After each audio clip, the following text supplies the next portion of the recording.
بسم الله الرحمن الرحيم ألف لام ميم را تلك آيات الكتاب والذي أنزل إليك من ربك الحق ولكن أكثر الناس لا يؤمنون الله الذي رفع السماوات بغير عمد ترونها ثم استوى على العرش وسخر الشمس والقمر كل يجري لأجل مسمى يدبر الأمر يفصل الآيات لعلكم بلقاء ربكم توقنون وهو الذي مد الأرض وجعل فيها رواسي وأنهارا ومن كل الثمرات جعل فيها زوجين اثنين يغشي الليل النهار إن في ذلك لآيات لقوم يتفكرون وفي الأرض قطع متجاورات وجنات من أعناب وزرع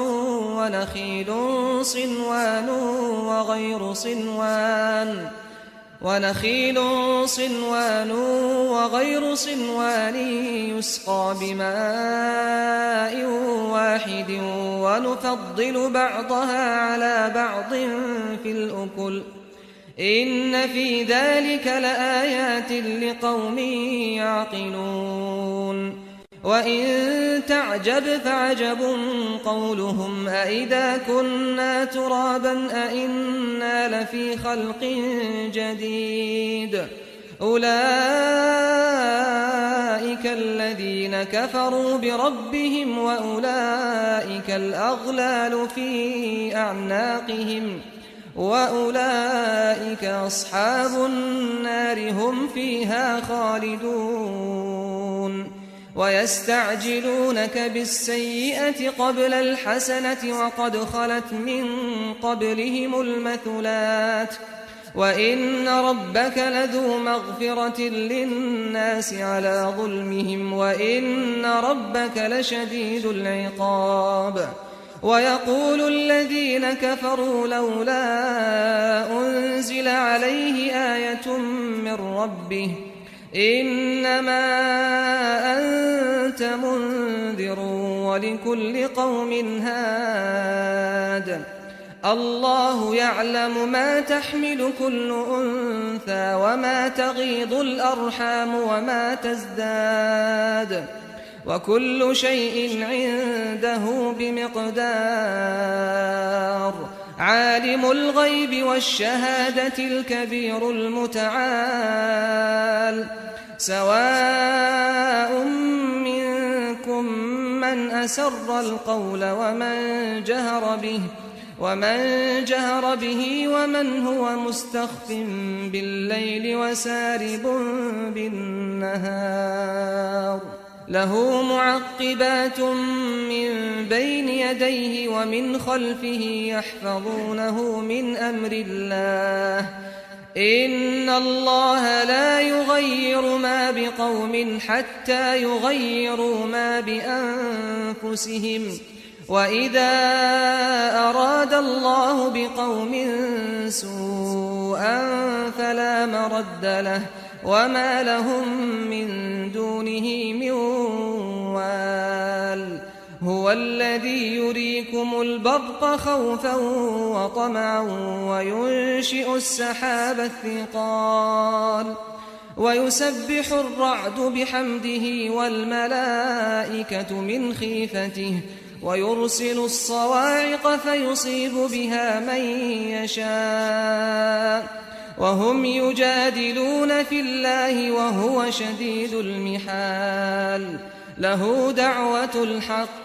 والذين يدعون من دونه لا يستجيبون لهم بشيء لا يستجيبون لهم بشيء إلا كباسط كفيه إلى الماء ليبلغ فاه وما هو ببالغه وما دعاء الكافرين إلا في ضلال ولله يسجد من في السماوات والأرض طوعا وكرها وظلالهم بالغدو والآصال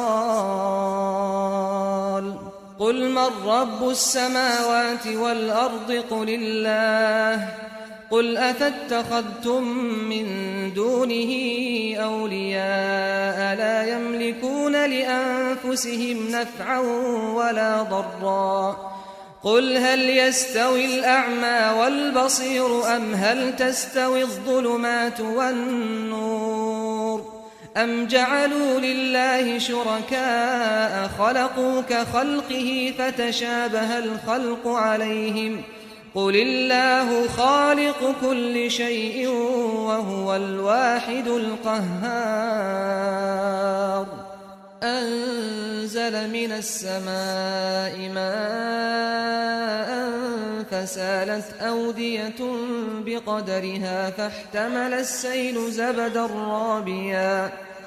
ومما يوقدون عليه في النار ابتغاء حلية أو متاع زبد مثله كذلك يضرب الله الحق والباطل فأما الزبد فيذهب جفاء وأما ما ينفع الناس فيمكث في الأرض كذلك يضرب الله الأمثال للذين استجابوا لربهم الحسنى والذين لم يستجيبوا له لو أن لهم ما في الأرض جميعا ومثله معه لافتدوا به أولئك لهم سوء الحساب ومأواهم جهنم وبئس المهاد أفمن يعلم أنما أنزل إليك من ربك الحق كمن هو أعمى إنما يتذكر أولو الألباب الذين يوفون بعهد الله ولا ينقضون الميثاق والذين يصلون ما أمر الله به أن يوصل ويخشون ربهم ويخافون سوء الحساب والذين صبروا ابتغاء وجه ربهم وأقاموا الصلاة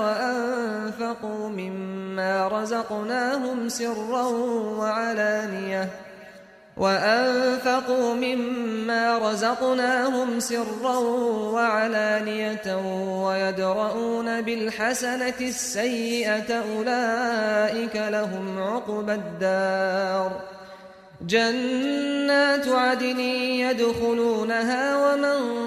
صلح من آبائهم وأزواجهم وذرياتهم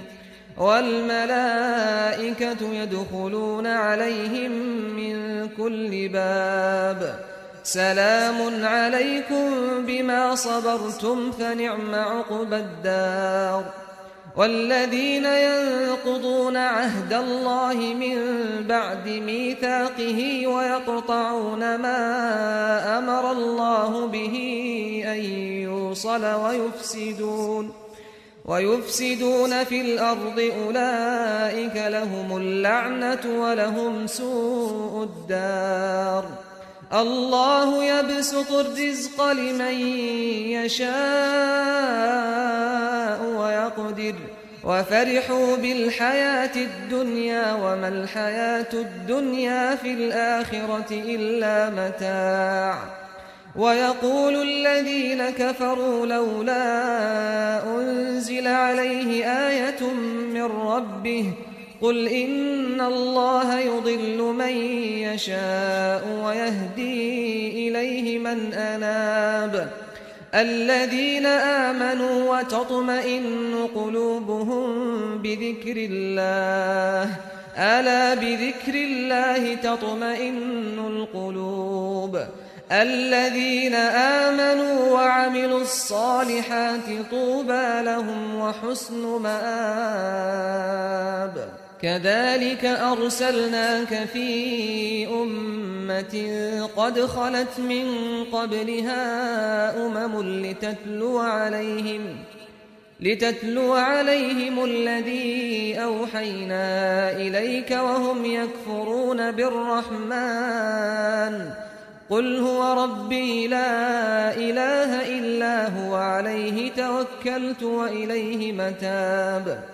ولو أن قرآنا سيرت به الجبال أو قطعت به الأرض أو كلم به الموتى بل لله الأمر جميعا أفلم ييأس الذين آمنوا أن لو يشاء الله لهدى الناس جميعا ولا يزال الذين كفروا تصيبهم بما صنعوا قارعة أو تحل قريبا من دارهم حتى يأتي وعد الله إن الله لا يخلف الميعاد ولقد استهزئ برسل من قبلك فأمليت للذين كفروا ثم أخذتهم فكيف كان عقاب أفمن هو قائم على كل نفس بما كسبت وجعلوا لله شركاء قل سموهم أم تنبئونه بما لا يعلم في الأرض أم بظاهر من القول بل زين للذين كفروا مكرهم وصدوا عن السبيل ومن يضلل الله فما له من هاد لهم عذاب في الحياة الدنيا ولعذاب الآخرة أشق وما لهم من الله من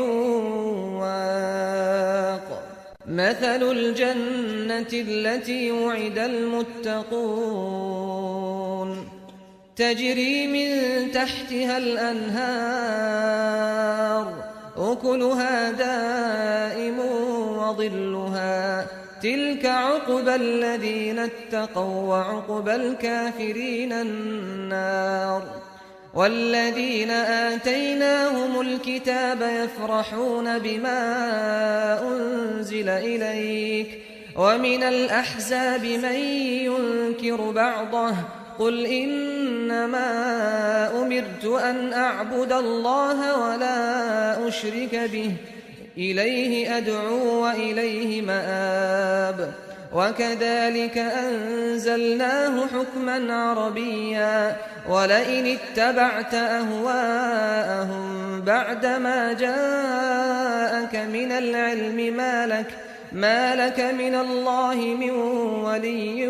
ولا واق ولقد أرسلنا رسلا من قبلك وجعلنا لهم أزواجا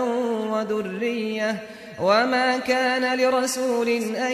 يأتي بآية إلا بإذن الله لكل أجل كتاب يمحو الله ما يشاء ويثبت وعنده أم الكتاب وإما نرينك بعض الذي نعدهم أو نتوفينك فإنما عليك البلاغ وعلينا الحساب أولم يروا أنا نأتي الأرض ننقصها من أطرافها والله يحكم لا معقب لحكمه وهو سريع الحساب وقد مكر الذين من قبلهم فلله المكر جميعا يعلم ما تكسب كل نفس وسيعلم الكفار لمن عقبى الدار ويقول الذين كفروا لست مرسلا قل كفى بالله شهيدا بيني وبينكم ومن عنده علم الكتاب